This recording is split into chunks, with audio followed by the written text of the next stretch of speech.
আমরা যখন বাঙালি, তো বাঙালি শ্রাবণ মাসের প্রথম সোমবার হচ্ছে আজকে। তো আজকে থেকে শুরু হয়েছে। তো প্রথম সোমবারে ব্রতটা করলাম কীরকম ছোটো রিলসে তোমরা সঙ্গে শেয়ার হলো। সকাল সকাল সোনার পাপ্পার হাতে সবুজ ছড়ি 2টা করলাম, তারপরে স্নান হরিয়ে এলাম, আর সাজ শৃঙ্গার শেষ করলাম, হরিয়া ঠাকুর ঘরে এলাম, নিত্য পূজার সব দেবদেবীর শেষ করলাম, ফল যা আসলো সব কিছু রেডি হরিয়ে আমরা বেলগাছার গুড়াতে গেলাম, গিয়া মহাদেবের পূজা অর্চনা শেষ করলাম।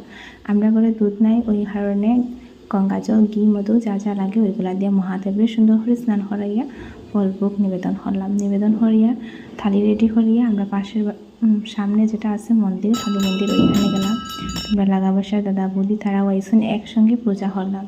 করার পরে মহাদেবের এখানেও ফল ভোগ দিলাম। তারা দুধ নিয়ে গেছিলা, ওই কারণে তার এখান থেকে আমিও দুধ দিয়ে মহাদেবের স্নান করাইলাম।